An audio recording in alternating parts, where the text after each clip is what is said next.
Hola, bienvenido a un video más de tu guía docente. Hoy vamos a ver cómo poder crear rúbricas analíticas, qué características tienen, cuáles son los usos que vamos a poder tener. Vamos a repetir un poco cierta forma de cómo poder elaborarla con los distintos pasos. Y finalmente vamos a ver dos ejemplos. Un ejemplo con una rúbrica de una entrevista de Valor Par que conseguimos en la red, ahí les voy a decir la fuente en donde está. Y otra que está hecha por una universidad al respecto para que puedan analizarla a fondo de cómo se realiza cada una de estas. Lo primero, ¿qué característico, qué diferencia tiene una rúbrica analítica de una rúbrica holística? Ya mencionamos nosotros la diferencia en el video anterior, la característica de una rúbrica holística, que íbamos a evaluar como un todo. Íbamos a tener distintos criterios y un gran descriptor que aglutina todos estos criterios que tenemos acá.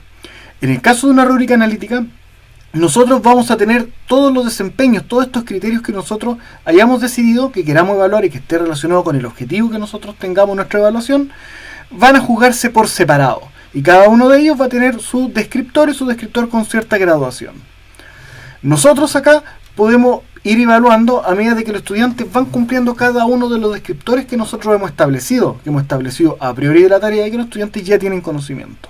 Entonces, nosotros vamos a poder generar una distinción del rendimiento que queremos que sea el mejor logrado, el suficiente, los que son ya con niveles menos logrados o más insuficientes, y el estudiante los va a poder tener y nos va a dar una relación clara, tanto a nosotros para poder evaluar cómo están, respecto a cuál es el nivel que está el estudiante y el nivel que tiene el estudiante con respecto a su propio aprendizaje. Este tipo de rúbricas nosotros las podemos egresar una actividad. La actividad puede ser un debate, puede ser un informe de laboratorio, una actividad experimental, un ejercicio práctico, puede ser un área en el área del deporte, juego en equipo, etc. Pueden ser también utilizadas como autoevaluación y todos estos indicadores que tenemos acá son súper observables y fácil de utilizar para poder hacer un análisis muy detallado de cómo están los estudiantes con respecto a cada una de las competencias asociadas a dicha actividad. Por competencia me refiero a elementos o la unión de entre las actitudes que debe tener el estudiante para desarrollar dicho trabajo, las habilidades necesarias para poder hacerlo según la taxonomía que nosotros estemos utilizando, y el contenido, la materia, como le llamamos propiamente tal, que es la base para que el estudiante pueda utilizarlo junto con las habilidades y con una buena actitud. Entonces nosotros vamos a poder tener una claridad bastante buena respecto a esto, en cómo se desempeña en cada uno de ellos. Entonces, ¿qué ventajas tiene desarrollar este tipo de rúbrica, una rúbrica analítica en comparación con la rúbrica holística? Bueno, la de acá nosotros vamos a poder identificar a priori cuáles son los componentes que va a tener la tarea. Si la tarea, el debate, compone de partes de investigación, partes de argumento, partes de presentación, etc., nosotros en la rúbrica, cada una de estas partes podemos dejarlas definidas sumamente claro para poder hacer la evaluación y también al estudiante para que pueda saber qué es lo que nosotros le estamos pidiendo y le pueda servir de guía o orientación para poder desarrollar la actividad que nosotros queremos que logre. Nosotros también los vamos a evaluar por separado cada uno de los elementos que componen la tarea que estamos realizando y cada una de ellas va a tener nuestro puntaje particular. Luego ese puntaje, si es que nosotros la queremos hacer sumativa, si la queremos hacer formativa, no, solamente vamos a tener una graduación de los distintos desempeños. Pero si la hacemos sumativa, podemos asignarle un cierto puntaje y luego ese puntaje, el total que va a tener por cada uno de los distintos niveles, va a poder dar el puntaje total y vamos a poder calificar en el caso de que estemos trabajando o utilizándola para una evaluación sumativa, una evaluación terminal, busquemos certificar al estudiante. Y otra de las gracias, de las ventajas que tienen acá, es que nosotros vamos a poder, o los estudiantes también, van a poder identificar las distintas dimensiones de la tarea en forma sumamente clara y vamos a tener niveles de graduación para cada una de ellas. Entonces el nivel de retroalimentación que tiene para el estudiante o el nivel de información que tiene para nosotros para poder tomar decisiones pedagógicas y hacer cambio a la didáctica, a la planificación que nosotros estamos haciendo, es mucho mayor. Como desventaja, no está en una lámina, es que el tiempo para poder aplicarla, el tiempo para poder crearla también es mucho mayor. Entonces, ojo ahí, la rúbrica holística es mucho más fácil de manejar, mucho más fácil, más rápida de poder tratar y también no castiga tanto el error. En este caso, castiga mucho más el error si es que lo utilizamos con una medida sumativa, pero si lo utilizamos con una medida formativa, es muy buena para que el estudiante pueda ir mejorando y aprendiendo sus propios errores, utilizándolo como una forma de mejorar. Yo recomiendo ampliamente que si usted está haciendo la evaluación docente, le toca este año 2021 hacerla, realice o se atreva a hacer una rúbrica para la parte de la evaluación, una rúbrica analítica, pero no la haga sumativa, haga una rúbrica formativa. Entonces de esa manera quitamos la mirada de inmediato desde la parte calificativa, la parte del puntaje, y al momento de que nosotros hagamos la reflexión respecto a los resultados de la evaluación, de inmediato de nuestra cabeza ya va a estar separado completamente lo que es una reflexión respecto a los resultados de la evaluación y cómo el estudiante podemos utilizar esos resultados para hacer mejora, a los resultados en base a un número, y ese número en realidad no nos va a servir de nada. Ese número es una parte certificatoria que en sí no sirve para tomar las decisiones pedagógicas, porque ya es un elemento terminal, ya terminó todo el proceso. Entonces, sugerencia humilde que les doy: cuando hagan en evaluación docente una rúbrica, hagan una rúbrica analítica y realícenla siempre formativamente, puesto que de esa manera, al aplicarla y tener los resultados, va a ser mucho más fácil entregar la retroalimentación tanto al estudiante y poder completar la tarea de retroalimentación o de análisis a partir de la evaluación. Continuamos entonces. ¿Para qué podemos utilizar esta rúbrica? Creo que algo ya he adelantado al respecto. Lo primero es que nosotros podemos calificar el desempeño de un estudiante. Creo que es de los elementos más claros y donde más se confunde, que es una evaluación, y lo confundimos con una evaluación igual calificación.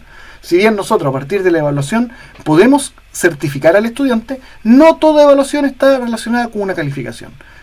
Es decir, si nosotros tenemos la rúbrica analítica y hacemos formativa, esa formativa no va a servir para calificar al estudiante, sino que nos va a servir especialmente para el segundo punto que está indicado acá, para poder retroalimentar al estudiante o para que el estudiante pueda utilizarla para lograr la metacognición, para que el estudiante pueda saber cómo va aprendiendo, de qué manera mejor aprende, de qué manera les dificulta más, por qué aprende de esa manera. Y eso lo conseguimos principalmente cuando utilizamos la rúbrica de manera formativa. ¿Y por qué pasará eso? Porque si la hacemos sumativa, el estudiante cambia el enfoque de inmediato a aprobé y no aprobé, uy qué buena nota, uy qué mala nota, se puede poner contento o disconforme con la nota, pero el enfoque de inmediato va a estar asociado con una relación emocional con respecto a esto, y no vamos a lograr que el estudiante en forma consciente o no fácilmente pueda analizar qué aspectos fueron mejor logrados o peor logrados. Y como tercer punto, lo más importante es que podemos realizar una retroalimentación productiva. ¿Y por qué retroalimentación productiva? ¿Por qué eso tan importante ahí? Porque al ser tan detallado el nivel de retroalimentación que nos va a entregar la rúbrica, con una buena interpretación, un buen diálogo al estudiante para que sepan cómo poder interpretar, cómo poder obtener la información, cómo poder aprovecharla, va a poder saber exactamente el estado actual que tiene y cómo poder hacer mejoras. E incluso puede ayudarnos para guiar el trabajo. Entonces, sumamente bien utilizado. No lo he dicho, no sé si lo dije, pero las rúbricas podemos utilizarlas como una evaluación. Es decir, nosotros evaluando al estudiante, que es el uso más común que he visto que se utiliza la rúbrica. Pero las rúbricas, especialmente las formativas, tienen un uso muy bueno como autoevaluación para que el estudiante pueda lograr el punto acá, pueda llegar a la metacognición, o como una coevaluación, donde estamos en un trabajo grupal, un trabajo cooperativo, colaborativo, y los estudiantes puedan medir cómo estuvo la función del resto según las funciones que ellos mismos habían asignado. ¿Qué factores o qué elementos tenemos que tener presentes para poder hacer una rúbrica analítica de buena manera? Nosotros tenemos que saber ¿qué tipo de rúbrica queremos hacer? Nosotros vamos a querer evaluar un producto, es decir, vamos a hacer una rúbrica para evaluar el elemento terminado y va a ir asociado con una calificación, es decir, una rúbrica sumativa. O bien queremos utilizarla para medir el proceso y empezar a ver elementos formativos. O bien queremos hacer una mezcla de esto y queremos tomar una rúbrica que vaya evaluando todos los distintos puntos y que se aplique al final, por ejemplo, una especie de portafolio o un proyecto que estén relacionando. Tenemos que tener súper claro entonces esta mirada. Tenemos que también saber cuál es el estándar que nosotros vamos a exigir en esto. Es decir, cuál va a ser el mínimo aceptado para que llegue al puntaje de aprobación, para que sea el suficiente. Y a partir de eso también poder generar qué es lo óptimo, lo esperado, lo destacado que tenemos acá y cuáles son los elementos que son insatisfactorios, como mínimo. Tenemos también que tener claro las distintas descripciones de desempeño que nosotros vamos a querer que el estudiante tenga. Nosotros la descripción que vamos a hacer se la vamos a entregar siempre al estudiante a priori. El estudiante va a saber y esa redacción tiene que ser sumamente buena, sumamente amigable para que sepa qué es lo que tengamos acá, y tiene que ser una graduación buena. Está la graduación del desempeño y los distintos niveles. No tiene que quedar lugar a duda para que el estudiante sepa por qué estoy en el nivel A y no en el nivel B. No puede ser que el estudiante entregue un producto o ejecute algún tipo de acción y esa acción no esté representada en la rúbrica. No pueden quedar vacíos acá. La rúbrica debería considerar, para que esté bien realizada, todos los aspectos posibles que pueden haber. Entonces, antes de empezar a realizar la rúbrica o empezar a trabajarla, tenemos que hacer un estudio muy detallado de cuáles son los distintos elementos que nosotros vamos a necesitar que el estudiante pueda desarrollar. Dicho esto, veamos cómo poder elaborarla. Entonces, acá les voy a mostrar unos ciertos pasos que se pueden seguir para poder desarrollar una rúbrica. Estos pasos uno los ve como son muchos pasos, pero en realidad son bastante cortos. Y es lo que todos nosotros tenemos que hacerlo, solamente que se busca dar un ordenamiento para que sea más fácil poder identificar los distintos puntos. ¿Ya? Entonces nosotros, ante la rúbrica, vamos a establecer qué criterio. Nosotros vamos a tener el objetivo. Lo primero que tenemos que tener claro es cuál es el objetivo que nosotros queremos evaluar. Y teniendo el objetivo claro de eso, vamos a poder pensar en los criterios, en cuántos criterios, qué tan extenso queramos, cuáles van a ser las dimensiones, etc. Y para ello nosotros lo podemos dividir en distintas etapas. Por ejemplo, en forma preliminar, queremos ver cuáles son las dimensiones que tenemos. Si estamos en un trabajo de arte visual y vamos a medir una maqueta arquitectónica, vamos a pensar cuáles son las dimensiones que vamos a evaluar para esta maqueta. Acá aparecen dimensión de materiales, de volumen, escala, precisión, etc. Si estamos en lenguaje y nosotros queremos medir un ensayo, en el ensayo podemos tener dimensiones que tengan que ver con la redacción, con la ortografía, con la caligrafía, si es que fuera a ser hecho a mano, etc. Los distintos puntos que tenemos que acá, las conexiones lógicas, los argumentos, ahí el profesor de lenguaje sabe mucho mejor que yo respecto a las distintas dimensiones que hay. Pero nosotros a priori, teniendo el objetivo sumamente claro que queremos evaluar, tenemos que desglosarlo en las distintas dimensiones.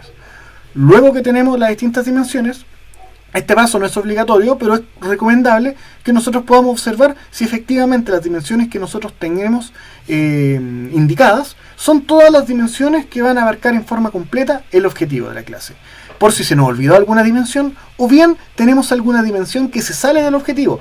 Recordemos, y esto es muy importante para la evaluación docente, si nosotros tenemos un objetivo planteado, y dentro de nuestras dimensiones, que después van a ir creando distintos criterios, etc., nos salimos del objetivo y estamos evaluando algo que no está indicado como el objetivo con la necesidad, de inmediato en nuestra evaluación docente vamos a tener un rasgo básico o insatisfactorio.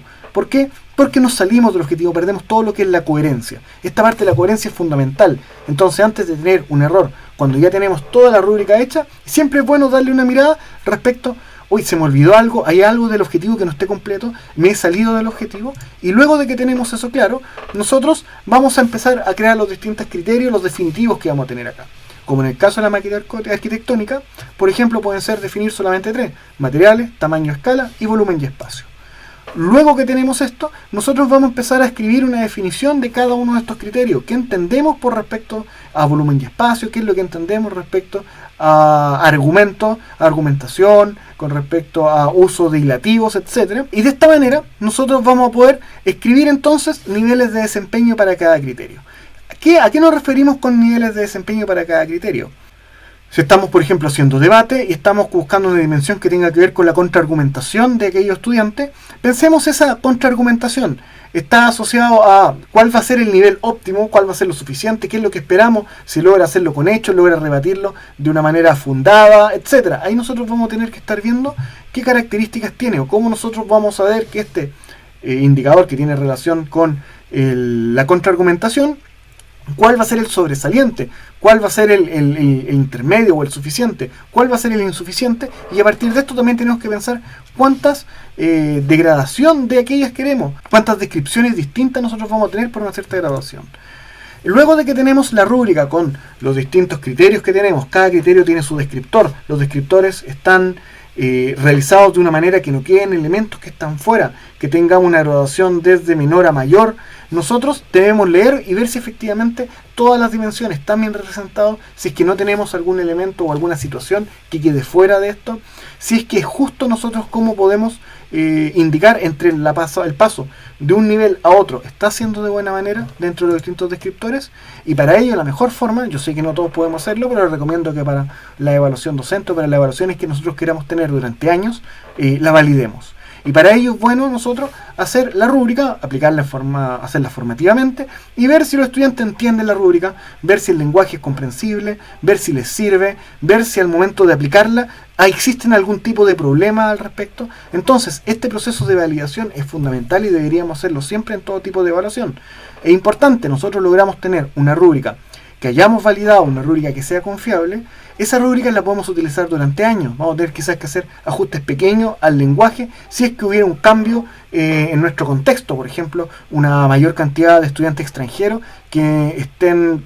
El idioma que tengan el español sea más neutro y no tan chilenizado quizás, o que no sea tanto modismo, o adecuarlo de una forma en que ellos lo puedan comprender de mejor manera. Pero si ese no es el caso, podemos seguir utilizando durante muchos años, ya que va a ser válido y no tendría ningún tipo de problema. Hacemos el trabajo fuerte una sola vez y lo vamos a tener algo para muchos años.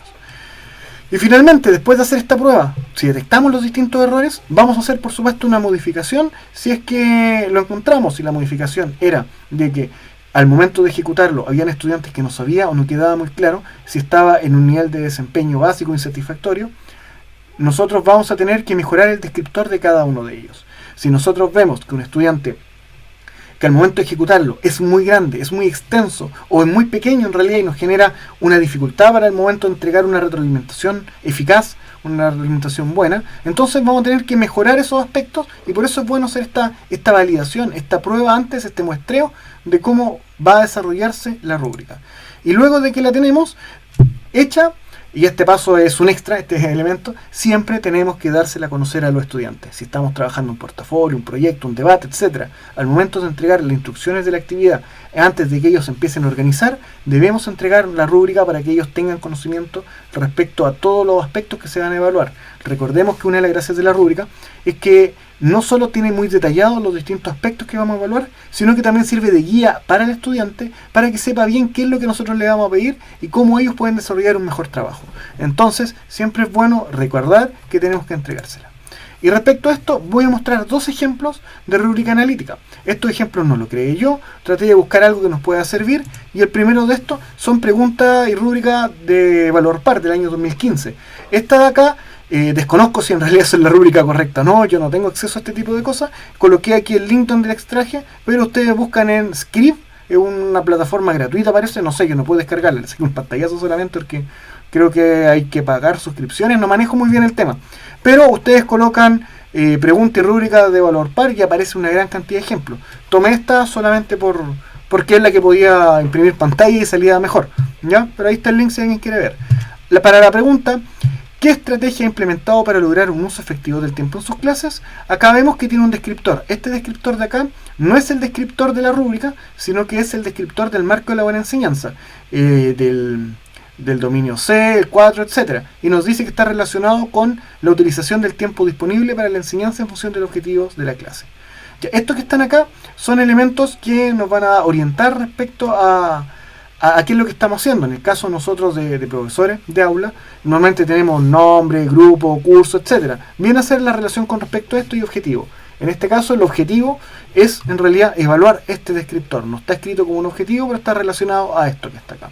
Y esto es lo que a nosotros nos entregan cuando nos dicen las preguntas. Nos dicen a qué descriptor está y nosotros a partir de esto debemos elaborar nuestra respuesta. Bueno, ahora sí nos vamos a lo que es la rúbrica. Si nos fijamos aquí dice rúbrica y tenemos 4 niveles. ¿Ya? El nivel insatisfactorio, básico, competente y destacado, ya todos los conocemos, y cada uno de estos tiene descriptores. A esto me refiero yo con descriptor.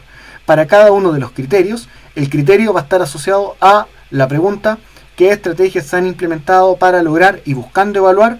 El descriptor C4.1 utiliza el tiempo disponible. A partir de esto hay un criterio que no está explícito acá. Nosotros normalmente tendríamos una columna a la izquierda donde estaría el nombre del criterio, que podría ser utilización del tiempo, utilización efectiva del tiempo. Ese sería el nombre del criterio, por ejemplo, y a partir de esto creamos los niveles y colocamos los distintos descriptores. Estos descriptores tienen que tener la característica que aborden todas las posibilidades. Por ejemplo, el insatisfactorio nos dice: no cumple con la condición de nivel de básico. Es decir, aquí tenemos un descriptor de básico y si no cumplimos con ninguno de los dos puntos que vamos a ver de inmediato, vamos a caer en insatisfactorio. Pero ¿qué pasa si alguien no alude, por ejemplo, a la práctica, a lo que él está haciendo? Entonces también está con respecto como esta opción, ¿ya? Entonces vamos a ver el básico. Utiliza una planificación bien estructurada con momentos de inicio, desarrollo y cierre claramente establecidos.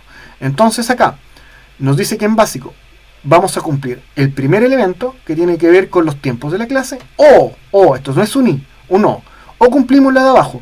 utiliza su tiempo en todas las actividades que implican la enseñanza. Es decir, que todas las actividades que estamos relacionando van asociadas al objetivo de aprendizaje y en buscar que el estudiante aprenda, que sea un tiempo efectivo.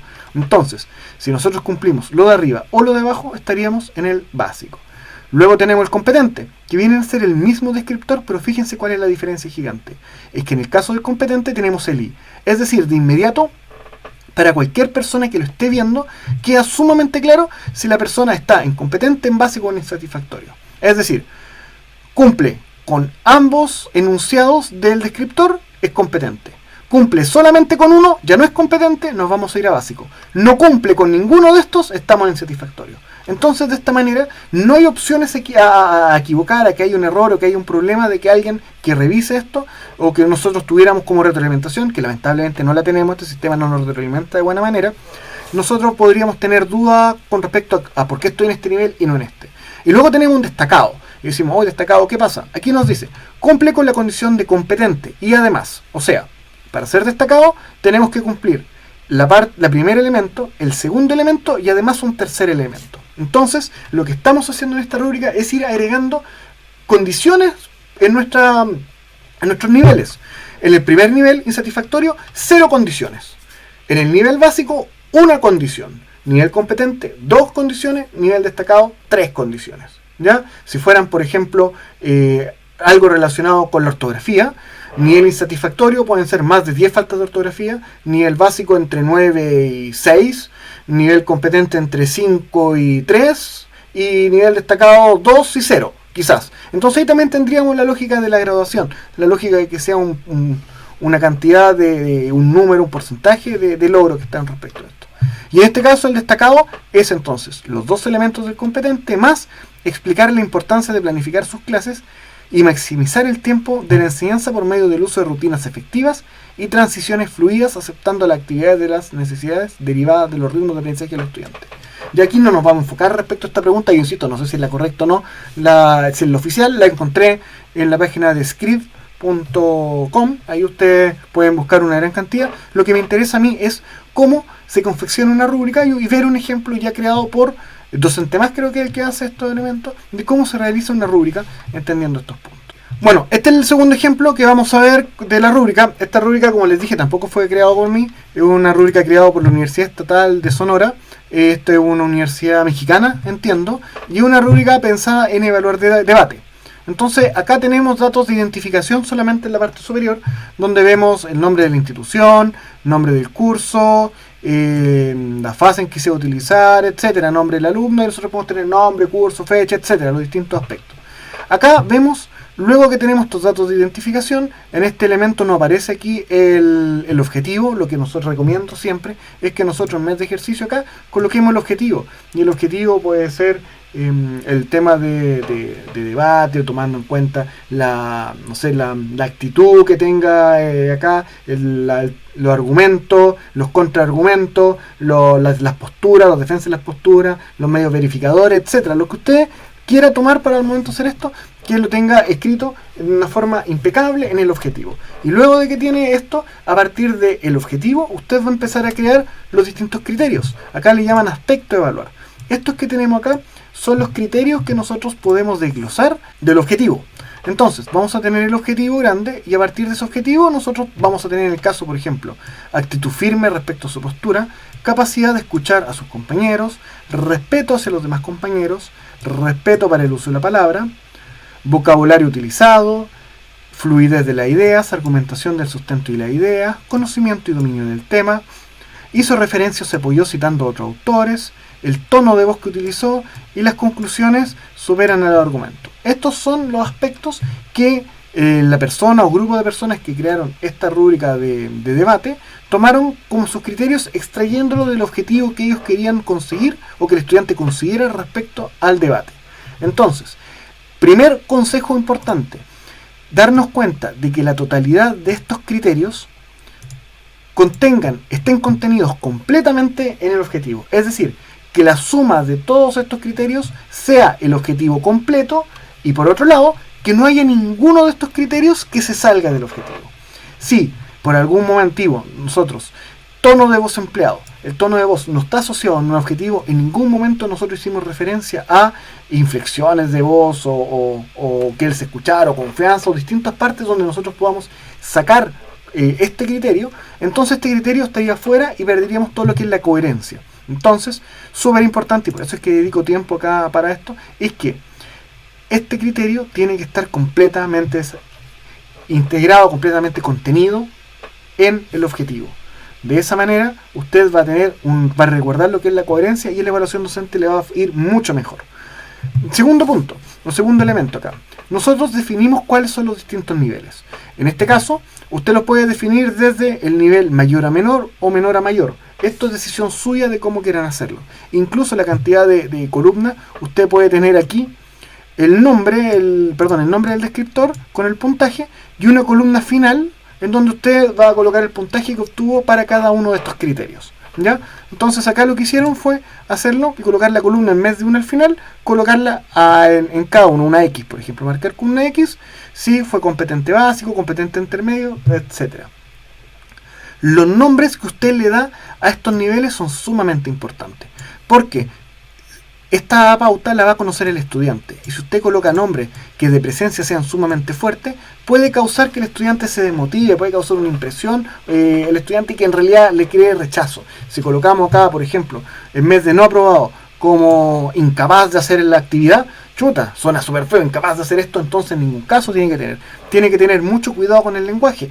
Y en este caso, en el ejemplo, lo hace sumamente bien. Coloca no aprobado, es decir, sabe el estudiante que el elemento que está acá no lo logró conseguir, no un lenguaje que lo dañe, probablemente tal, sino que tiene una información acá, y todo el resto ya está asociado como competente. De inmediato le están diciendo al estudiante si cayó, logré por lo menos lo mínimo establecido. El elemento que definimos nosotros como el mínimo aceptable lo tenemos acá, pero en forma básica. Y luego tenemos competente intermedio, competente avanzado y finalmente competente sobresaliente. Ocupamos un lenguaje siempre como competente, ¿ya? Para que sepa que todos estos niveles ya cumplió con lo mínimo establecido y que además de esto va a ir un poco más allá, o que lo tiene hecho de mejor manera. Es decir, esta separación es bastante buena. En el caso de lo que vimos en el ejemplo pasado de la evaluación docente, insatisfactorio, básico, competente, destacado, no es una buena forma para que usted la coloque con los estudiantes. Si usted le dice, no, insatisfactorio, no, fuiste básico, saliste básico con respecto a esto, es un lenguaje más fuerte, es menos amigable que decir competente básico. Porque al colocarle ya el elemento competente antes de la palabra básico, es que al estudiante le queda mucho más claro que ha logrado lo mínimo que se solicitaba con respecto a esto. Y luego que nosotros tenemos ya decidido los distintos criterios que tenemos hechos, nosotros tenemos el nombre de cada uno de los distintos niveles que nosotros vamos a tener acá, empezamos con la descripción, los descriptores. Y estos descriptores tienen que tener sumamente cuidado al momento de escribirlo, puesto que tienen que estar, y como lo he dicho antes, peonirse en todos los casos posibles y tiene que ser claro para el corrector, para el estudiante. Recordemos que esto puede ser autoevaluación, coevaluación, heteroevaluación. Esto puede nosotros crearlo y podemos tener en un debate, por ejemplo, que lo vayan llenando los jueces. Los jueces pueden ser nuestros propios colegas. Acá tenemos nosotros los distintos descriptores. Este descriptor de acá, el primero, en este caso vamos a empezar a leer lo que es el competente básico, es decir, lo mínimo que establecimos. En este caso, nosotros establecimos, o las personas que crearon la Universidad Estatal de Sonora, estableció como un básico competente o lo mínimo aceptable que al menos el 50% del tiempo tú mantuvieras la postura. ¿Ya? Entonces fue firme, menos del 50% del tiempo. El no aprobado es si no mantuvo nunca esta firmeza. Y luego si posturó más del 50%, o aquí podría ser entre el 50 y el 75%, estaríamos en competente intermedio. La actitud firme, el 75% del tiempo sería avanzado y durante todo el debate sería competente sobresaliente. En este caso, si nosotros tuviéramos competente avanzado, marcaríamos con una X acá y después nosotros tendríamos que ir sumando los distintos puntajes a cada uno de estos, con la escala que tenemos. Insisto, esto nosotros podemos hacerlo directamente con una columna intermedia, o bien escribir el descriptor completamente y luego dejar un espacio acá y asignar aquí cuál es el puntaje. O también puede ser formativo y sin ningún de puntaje acá, solamente ir marcando cómo está y luego entregar la retroalimentación al estudiante si estamos enseñándole a hacer debate y no queremos calificarlo, para que él vea cómo es su progresión durante el tiempo, el primer debate de prueba, el segundo debate, hasta que llegamos al debate que va a ser calificado al final o en la parte términa de las actividades, ¿ya?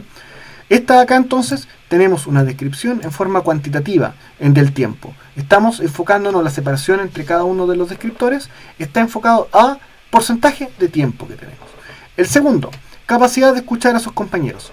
Escuchó a sus compañeros atentamente y analizó los argumentos. Ojo aquí, acá tenemos ya no en forma de porcentaje o cuánto tiempo escuchó al compañero, sino que nos fuimos de otra lógica, nos vamos con argumentos. En este caso, para una persona que sea competente sobresaliente, tiene que cumplir dos elementos, similar a lo que era el competente del ejercicio pasado. Lo primero que tiene que pasar es que escuche atentamente a sus compañeros. Ojo, aquí no dicen porcentaje del tiempo ni nada, sino siempre escuchó atentamente a sus compañeros. Y como segundo punto, tiene que ser analizar su argumento. Y respecto a analizar su argumento, quizás sea algo vago, quizás sea algo que haya sido dialogado, pero puede ser, por ejemplo, que tome nota para generar los contraargumentos. Ya aquí usted puede decir, analizó sus argumentos, presentando contraargumentación de, no sé, buscando algún elemento para que quede más claro. El segundo, que es el competente avanzado, escuchó a sus compañeros y analizó sus argumentos. Acá tenemos una diferencia ínfima entre ellos. ¿Y cuál es la diferencia ínfima? Es el concepto de atentamente.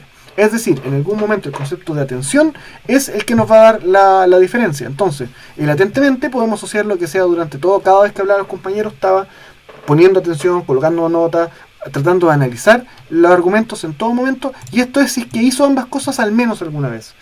Analizó algunos argumentos, pero no todos, entonces ahí tenemos concepción, pero sigue manteniendo ambos aspectos. El tercero, escuchó a sus compañeros, pero se distrajo en ocasiones y no analizó sus argumentos. Es decir, acá tenemos una diferencia que viene a ser como el básico del anterior, en donde ejecuta una acción y la otra no. Es decir, sí escuchó a los compañeros, pero no hizo un análisis de argumentos. Y el análisis de argumentos obviamente es más complejo porque necesita escuchar. No puede analizar los argumentos si no escucha a los compañeros. Es decir, esta parte que requiere una complejidad mayor al momento de capacidad de escucha, no la utilizó. Aquí estamos en un competente intermedio. Y en un competente básico, escuchó a sus compañeros, pero se distrajo más de la mitad del tiempo del debate y no analizó los argumentos.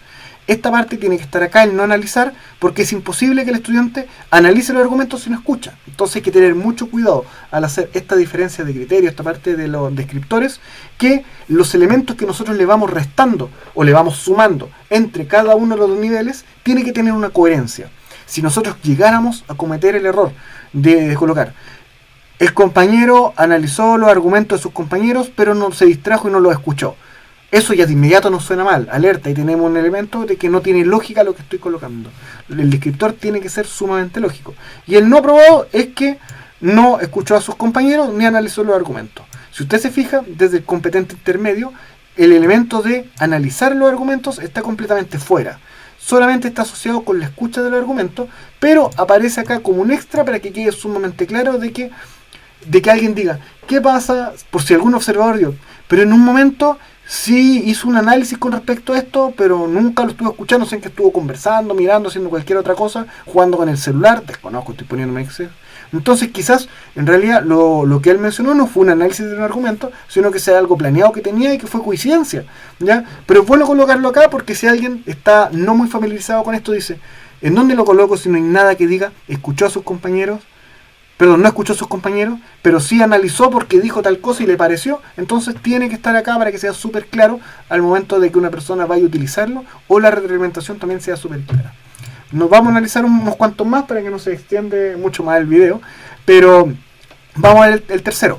Respeto hacia los demás compañeros. Acá tenemos el tema del respeto. El respeto tiene que estar asociado, tiene que estar indicado, insisto, en el objetivo para que pueda estar como un criterio. Entonces el concepto de respeto va a estar desglosado, va a tener que estar afianzado. Bueno, y el desglose de lo que es el respeto, nosotros lo vamos a ver acá en los descriptores. Entonces, Acá nos habla nuevamente, al igual que el primero, un elemento cuantitativo, en donde el primer punto mostró respetuoso hacia los demás y pidió respeto en las ocasiones que así lo requerían, por ejemplo, haciendo algún tipo de gesto, algún elemento para que se guarde silencio, etc. El segundo tiene solamente el tema de ser respetuoso, es decir, respetar el uso de la palabra, no interrumpir al equipo contrario o a su propio equipo, utilizar, etc. Los distintos elementos que se definieron como respeto acá. El tercero ya tiene un elemento cuantitativo. El 50% del tiempo se mostró respetuoso. Es decir, cometió algunos errores, quizás con el nervio, quizás con el apuro, quizás con distintos elementos. Pero acá ya no es todo el tiempo. Fíjese, aquí todo el tiempo. Y acá al menos el 50%. Aquí yo pondría al menos el 50% del tiempo se mantuvo respetuoso. Es decir, del 50 al 99% del tiempo. Ya para que quede mucho más claro. Ya esto, insisto, no hice yo acá, ellos tendrán las razones porque lo redactan de esta manera. También puede ser por el tema del lenguaje del país. Nosotros tenemos una forma de entender, de comprender la lectura, de redactarlo, distinto como es en México. Entonces, quizá esta redacción le queda sumamente claro que se refiere a 50 más por el uso normal del lenguaje. Por eso es importante generar una validación del instrumento y ponerlo en todos los casos de a quién va dirigido. ¿Ya? En este caso, más del 50% del tiempo no mostró respeto. ¿Ya? Aquí está redactado de otra manera, es decir, menos del 50% del tiempo no respetó ya sea al mismo equipo, al equipo contrario, al juez, al jurado, a la persona que estaba controlando los tiempos, etc. Y el otro elemento es que nunca mostró nada de respeto. Vamos a ver este otro. Respeto del uso de la palabra. El que era competente sobresaliente nos menciona: siempre esperó su turno para hacer uso de la palabra y lo solicitó con respeto y orden. Acá volvemos a seguir una lógica similar a lo que pasaba con la capacidad de escucha. Acá no tenemos un elemento cuantitativo en primera instancia, sino que tenemos dos puntos, bueno, como el anterior. Uno, que es esperar el uso de la palabra con respeto y con orden. Acá son dos elementos. Acá, en el competente avanzado, vamos a quitar uno de estos elementos que lo teníamos. Es decir, va a ser exactamente el mismo descriptor, pero con un elemento que no lo cumplió. Siempre esperó su turno para hacer el uso de la palabra. Lo solicitó con respeto, fíjense, siempre esperó, es lo mismo, pero no en orden. Es decir, puede ser que esté inquieto, puede ser que se esté moviendo, levantando, o no siguiendo las normas que se definieron para lo que era un debate. Entonces, lo que hizo acá, tenía tres elementos que nosotros estábamos creando: esperar el turno, solicitar la palabra con respeto y el orden. Son los tres. En este caso, los tres sí se cumplen. En este caso se cumplen solamente dos y uno no. Vamos a ver el competente intermedio. Siempre esperó su turno para hacer el uso de la palabra. Ahí está el primer elemento que sí se cumple, pero no lo solicitó con respeto ni en orden. Es decir, hay dos que no se cumplen. Acá se cumplen los tres, aquí se cumplen los dos, aquí se cumple solamente uno. Vamos a ver el competente básico. En más de 3 ocasiones no esperó su turno para hacer el uso de la palabra y no lo solicitó con orden. Es decir, acá ya no es el siempre, sino que es no esperó su turno. Pero igual hay un margen con respecto a esto, que hasta 3 veces se pudo haber equivocado con respecto a esto. Perdón, 3 veces estaba. Ahora el último es: siempre interrumpió a los demás para hacer el uso de la palabra, no lo hizo con orden ni con respeto. Y ahí nosotros vamos dando incluso elementos de orden, que es lo primero, porque si no hay orden no va a haber respeto. Entonces, efectivamente, nosotros podemos solicitarla con respeto y con un cierto desorden al respecto. No podemos hacerlo al revés, no podemos nosotros pedirlo en orden y sin respeto, ¿ya? Bueno, podríamos pensar quizás en una palabra malsonante u otro, que ahí puede ser otro tipo de elemento, quizás más complejo, pero estamos hablando de un lenguaje educativo. ¿Por qué? Porque parte del respeto es hacerlo en orden. Entonces, es una parte que viene consigo, está incluida. Entonces, es muy importante ver cuáles se pueden cumplir o cuáles ir dejando hacia atrás. Pero lo importante, o la lógica de acá, que quiero que puedan seguir con esto, es que acá hay 3 elementos que se cumplen, 2 elementos que se cumplen, 1 elemento que se cumple. Acá, el único elemento que antes se cumplía falló unas cuantas veces, y acá no se cumple ninguno. Y así nosotros podemos tenerlo degradado.